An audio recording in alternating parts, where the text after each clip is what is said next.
बड़ी खबर यह है कि लॉकडाउन 4.0 की शुरुआत के साथ ही केंद्रीय स्वास्थ्य सचिव ने राज्यों को निर्देश दिया है कि जल्द से जल्द जोन बांटकर आगे की कार्रवाई करें। ये स्वास्थ्य सचिव ने इसलिए कहा क्योंकि अब किस तरह से हर राज्य के कौन से इलाके को रेड जोन, ऑरेंज जोन और ग्रीन जोन में रखा जाएगा, ये उन्हीं को तय करना होगा। ये अधिकार केंद्र ने राज्यों को दे दिया है, लेकिन अब ये डेडलाइन के तहत उन्हें काम इसलिए करना होगा क्योंकि आगे कैसे अब रणनीति के तहत काम करना है, किन चीजों पे छूट दी जाएगी, लोगों के बीच में सही जानकारी पहुंच पाए, इसके लिए स्वास्थ्य सचिव की तरफ से ये आदेश दिया गया। 03 लागू था और आगे फिर बढ़ाया है, तो 31 मई तक लॉकडाउन 4.0 रहेगा।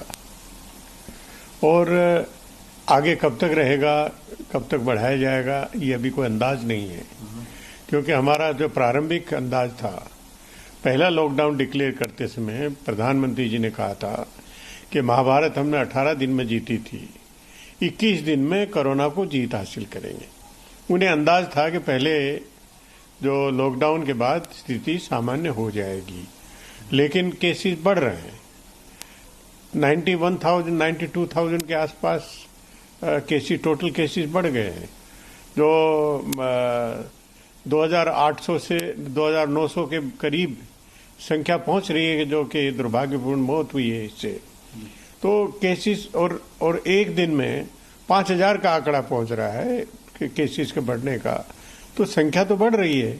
इसके बावजूद कि सरकार ने निर्णय लिया कि जिनको सिम्टम्स नहीं है उनकी जांच नहीं करेंगे, केवल सिम्टम्स है उनकी जांच करेंगे। तो इस समय तो बहुत से ऐसे केसेस होंगे जो पॉजिटिव रहते हुए जांच नहीं हो रही है। तो लॉकडाउन 4 में राज्यों का रोल बढ़ गया है। बाजार, दुकानें खोलने का फैसला राज्य करेंगे। बाजार, दुकानें अलग अलग वक्त पर कैसे खुलेंगी, स्थानीय प्रशासन तय करेगा। राज्य में बस चलाने का फैसला राज्य करेंगे।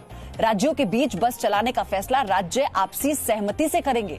इसी के साथ रेड, ऑरेंज और ग्रीन जोन तय करने का फैसला भी राज्यों को दिया गया है। चलिए, अश्विनी दिल्ली से और नित्यानंद मुंबई से, मेरे दोनों सहयोगी हमारे साथ जुड़े हुए हैं।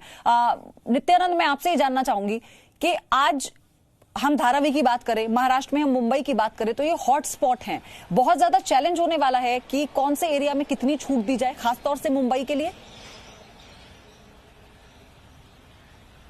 जी बिल्कुल, अपने आप में ये एक बड़ा चैलेंज है, क्योंकि लगातार जो है महाराष्ट्र में मामले बढ़ रहे, 33,000 के पार चले गए हैं और अब मुंबई में भी जो है लगातार मामले बढ़ रहे हैं। तो ऐसे में ये चिंता का विषय है कि हालांकि सरकार की तरफ से, केंद्र सरकार की तरफ से दिशा निर्देश आए, लेकिन ऐसे में किस प्रकार से राज्य सरकार जो है इस पर स्टैंड लेती है, वो देखने वाली बात होगी, क्योंकि मामले जो है वो रुक नहीं रहे हैं। और इसकी एक वजह ये भी है कि टेस्टिंग ज्यादा से ज्यादा हो रही है। लेकिन एक जो चीज ये सामने आ रही है कि धारावी, जो कि देश का सबसे बड़ा स्लम है, वहां भी मामले बढ़ रहे हैं, थमने का नाम नहीं ले रहा है मामला।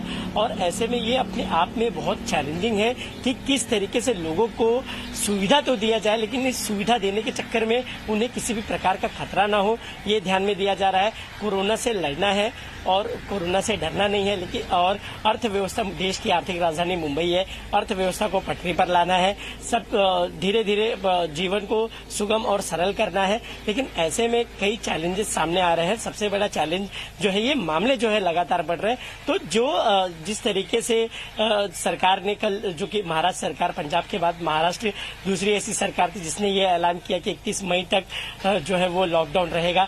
अब ऐसे में ऐसा बिल्कुल जिस तरीके से हमारी जो सरकारी अधिकारियों से बातचीत हो रही है, तो उनके मुताबिक तो ये चीज ही बताई जा रही है कि जो रेड जोन है वहां ज्यादा रियायतें नहीं दी जाएगी, या यूं कहें तो ना के बराबर दी जाएगी। अब जो भी होगा वो सामने निकलकर सामने आएगा।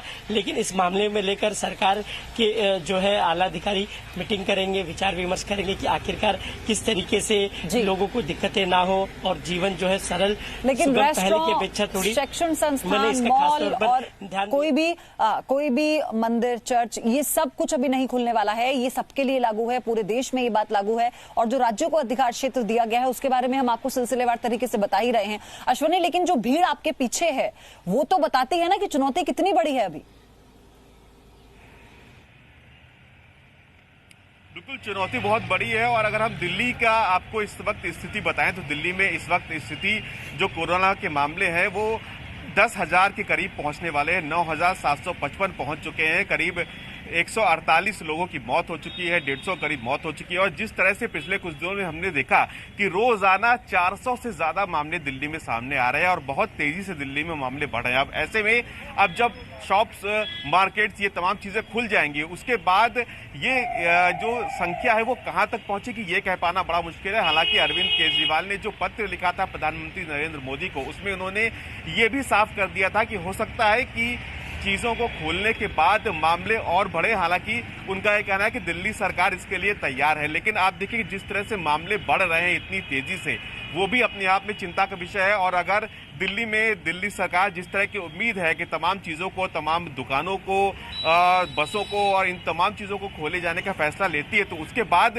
ये जो मामले जिस तेजी से बढ़ रहे हैं उन पर लगाम लगाना, उन पर कंट्रोल लगाना, ये एक बहुत बड़ी चुनौती होगी। और दिल्ली जैसे शहर में जहां पर बड़ी संख्या में लोग बाहर से भी आकर के रुके हुए हैं, कितनी बड़ी संख्या में लोग यहाँ पर माइग्रेंट्स हैं जो कि अभी भी बाहर जाने की कोशिश कर रहे हैं, इन तमाम चीजों को देखना एक बड़ी चुनौती होगी। हालांकि उम्मीद यही है कि दिल्ली सरकार अपनी तरफ से कोशिश यही करेगी कि जिन जिन चीजों और आज क्योंकि वो ये पूरा ब्यौरा पेश कर देगी, यानी दिल्ली के मुख्यमंत्री पूरा ब्यौरा पेश कर देंगे, तो अब ये देखना होगा कि किस तरह से पूरी रणनीति बनाई गई है। क्योंकि अगर राज्यों को जो अधिकार क्षेत्र दिए गए हैं उनके लिए चुनौती कम नहीं है, तो बहुत सलीके से पूरा लेखा जोखा तैयार करना होगा।